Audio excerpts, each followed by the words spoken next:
கொட்டி தீர்த்த கனமழையால் கன்னியாகுமரி மாவட்டம் பாலமோரில் 51 மில்லிமீட்டர் மழையும் தக்கலையில் 42 மில்லிமீட்டர் மழையும் பதிவாகி இருக்கிறது. இதனை நாம் உடனுக்குடன் நேரலையில் பார்த்து வருகிறோம். பாலமோரில் அதிகபட்சமாக 51 மில்லிமீட்டர் மழையானது பதிவாகி இருக்கிறது. கனமழையால் பேச்சுப்பாறை அணையில் இருந்து வினாடிக்கு 1000 கனஅடி தண்ணீர் தற்போது வெளியேற்றப்பட்டு வருகிறது.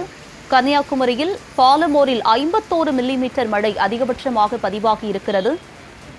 இது தொடர்பான கூடுதல் விவரங்களோடு இணைகிறார் எமது செய்தியாளர் ஜெயஹரன். அவரிடம் விவரங்களை கேட்டு பெறலாம். ஜெயஹரன், சொல்லுங்க, தற்போது கன்னியாகுமரியில் மழையுடைய நிலவரம் என்ன? அதிகபட்சமாக பாலமோரில் 51 மில்லிமீட்டர் மழை பதிவாகி இருக்கும் நிலையில் கூடுதல் விவரங்களை பதிவு பண்ணுங்க.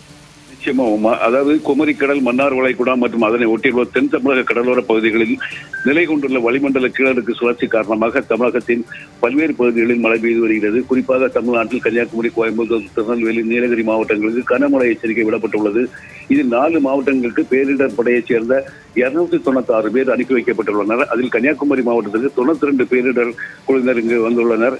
இங்கு அனைத்து பகுதிகளிலும், நீர்நிலை பகுதிகளிலும், ஆறு குளங்கள் பகுதிகளில், கடல் பகுதிகளிலும் அவர்கள் ரோந்து பணியில் தீவிரமாக ஈடுபட்டு வருகின்றனர்.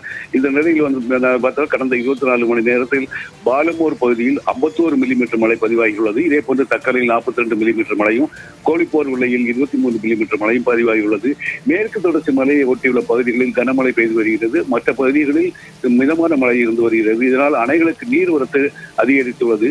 500 கனஅடி தண்ணீர் வெளியேற்றப்பட்டு வந்த பேச்சுப்பாறை அணையிலிருந்து தற்போது 1000 கனஅடி தண்ணீர் வெளியேற்றப்பட்டு வருவதால் தாமிரபரணி ஆற்றில் வெள்ளப்பெருக்கு ஏற்பட்டுள்ளது.